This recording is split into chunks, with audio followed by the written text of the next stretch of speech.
This is World Revolving. We're going to talk about the situation in Guyana today, November 29th, 2023. Noon here in Rio de Janeiro, 11 a.m. there in Georgetown, the capital of Guyana. And we have some worrying news here, okay? Guyana's efforts to reassert legitimacy over its territory continue, but Maduro is going to hold the referendum on December 3rd, and many people are already counting on Venezuela to invade Guyana. The Brazilian military are making moves in Roraima. There is information from several people about this. It's supposedly being treated in the Brazilian army as training, but training that is extending beyond the deadline precisely so that the personnel can be ready, especially in the Pacaraima region, in this region here, which in theory would be the big problem. There is a possibility that the Venezuelans want to use Brazilian territory to get here to the region they claim for themselves, the Essequibo region. We have information that the United States and the European community have already pledged to defend Guyana, and that there is even an American general on the ground there planning this operation here,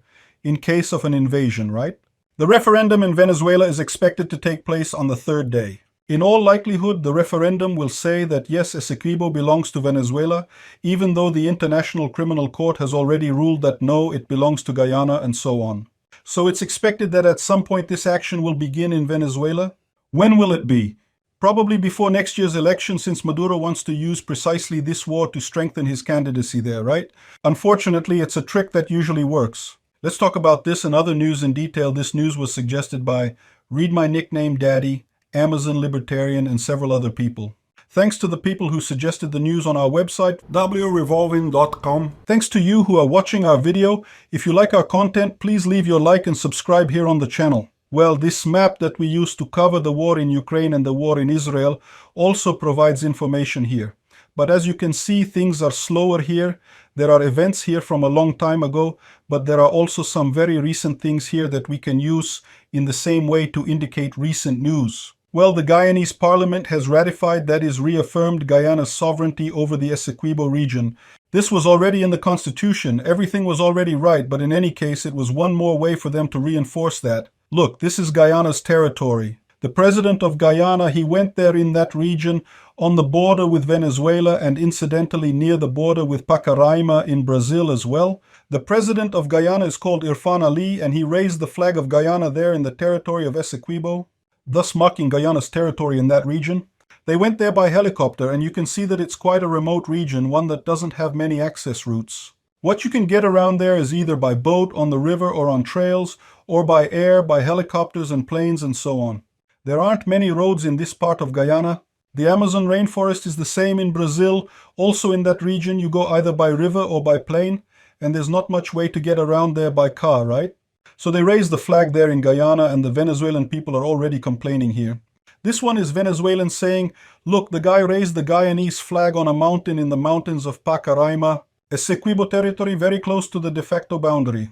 Where are the Venezuelan armed forces? They're doing dances and stuff, right? Because the people there don't seem to like their armed forces very much either, do they? Anyway, you see how it is for the typical Venezuelan, right? Logical, right? Do you think we have more territory? Yes. Here in Brazil too, if we give these ideas of invading country XYZ to increase our territory, there will always be fanatics who think it's cool. So that's what Maduro wants. What Maduro wants is precisely this popularity. It doesn't matter if he's going to win the war, if he's not going to win the war. What matters is that during the election period next year, which he is very weak in, he has a real chance of losing. Venezuela will be in a war. That gives him an excuse.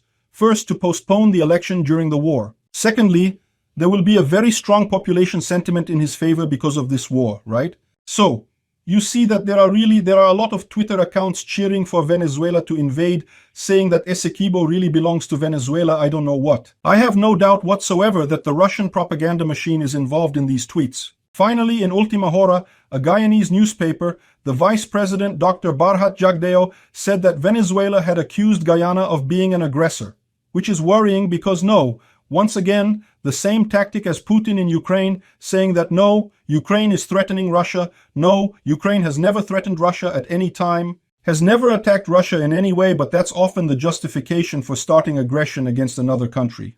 Unfortunately, there was a collapse of a 765 kV line there in Guyana, which would have caused the electrical fluctuations in Venezuela.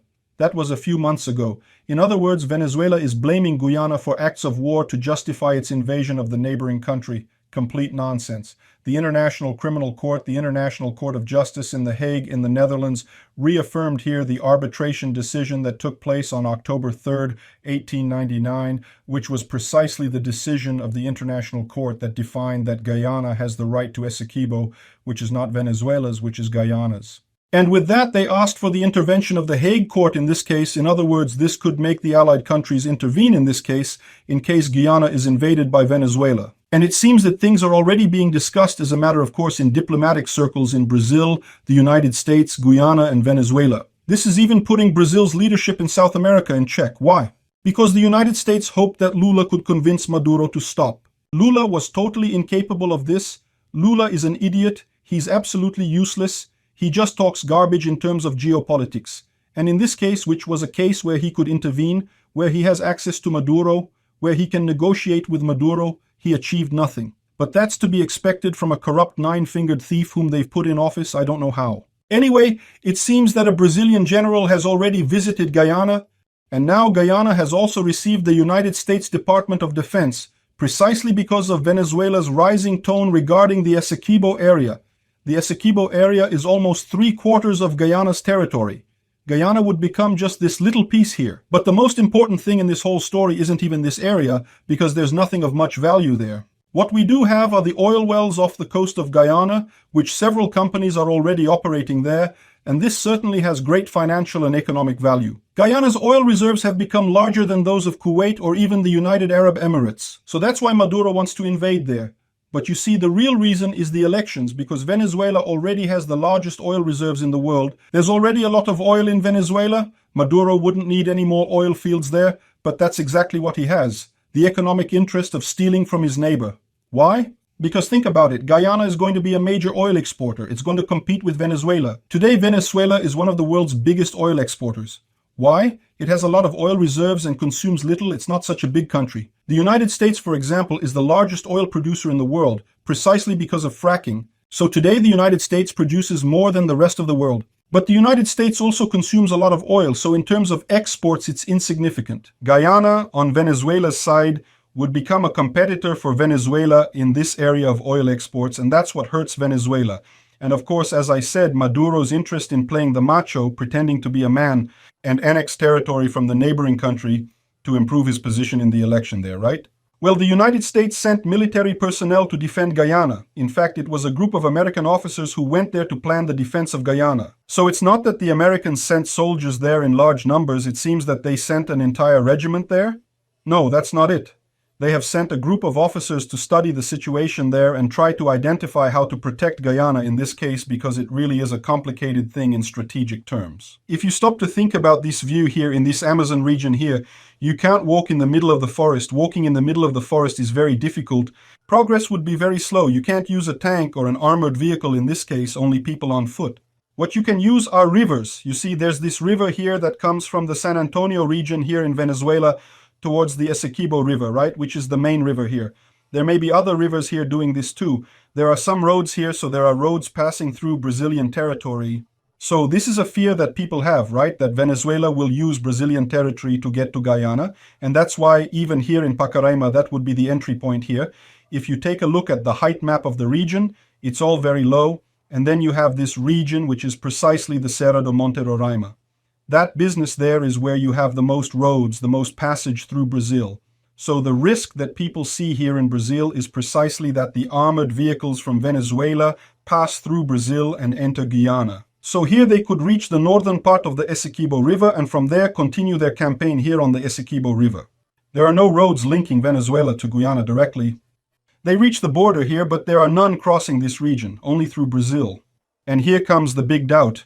According to what they're saying, and I'll tell you, this source who gave me this information, she asked not to be identified, so there's no way of telling who it is. But I was told that Lula has already told Maduro that Brazil won't cooperate with this invasion of Venezuela in Guyana, won't help him at all, but that remains to be seen. And if Maduro invades Brazil from Venezuela to Guyana, will Lula do anything? Are he going to declare war on Venezuela or not? So, it seems there's already a warning from people here that Lula is in a real dilemma. Why? Because he would love to help Maduro. He wants to help Maduro. But people in the United States and Europe have already told him that it's not going to be good. and they was hoping that he would convince Maduro to stop this attack in Guyana, but Lula is a banana and didn't manage to do anything.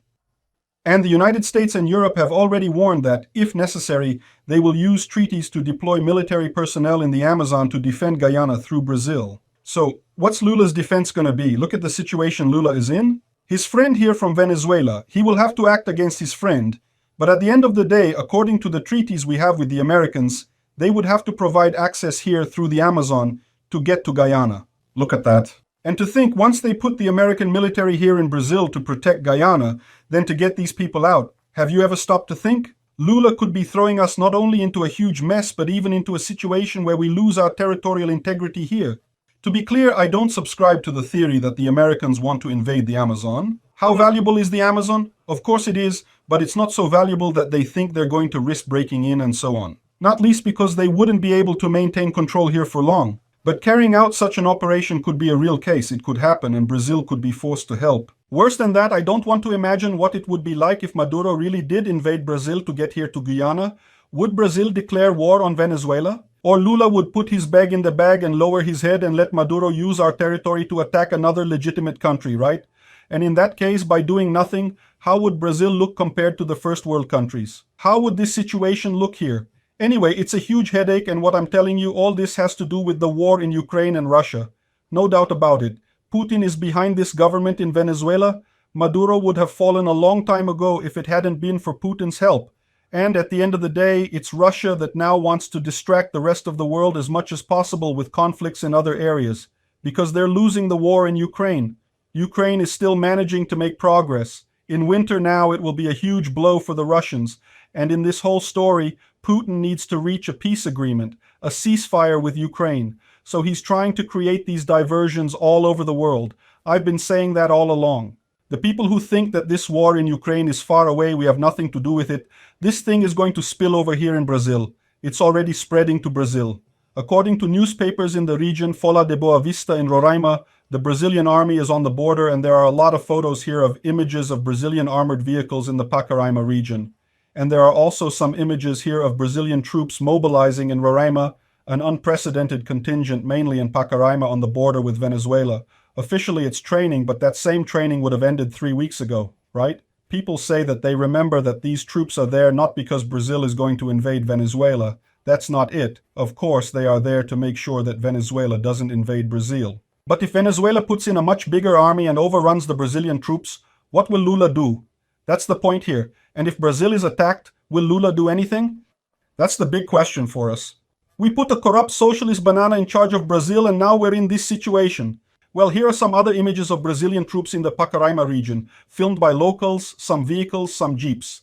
So it's not a large contingent, but there are a significant number of Brazilians there. And we don't know what will happen if this war breaks out. The military is making moves on the border because of this. Brazilian diplomats are in constant dialogue with Venezuela, the United States, and Europe. Lula has already told Maduro that if he invades it will be on him, that Lula won't help. But that's the point. Maduro may think he won't help, but he won't hinder either. So if I invade Brazil's territory to get to Guyana, there won't be anything either. Anyway, I don't know. Because it seems to me that Maduro's main concern is the sea. It's possible that he'll do the whole thing by sea, right? It would be the simplest alternative instead of him trying to enter the forest. He's trying to take the coast here in Guyana and enter via the Essequibo River. It's just outside Guyana's capital, Georgetown, right? But he could come in here and take this part of Guyana from the outside, and that would be the most important thing for him.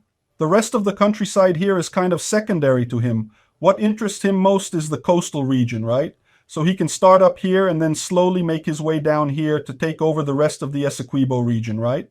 Let's see. I know that the Brazilian government is in a very complicated situation now, right? Imagine what will happen from here. Thank you for watching the video to the end. If you like the content, don't forget to like it. This helps the channel grow and reach more people. If you don't like it, leave a dislike and explain in the comments how we can improve. You can also comment on suggestions for topics that we can bring back here. Insulting comments or those defending dictatorships and war criminals will be summarily blocked. Thank you for your understanding. If you're not already subscribed to the channel, consider subscribing by clicking the subscribe button below and checking the bell for all announcements. If you'd like to help the channel, you can find out how on our website.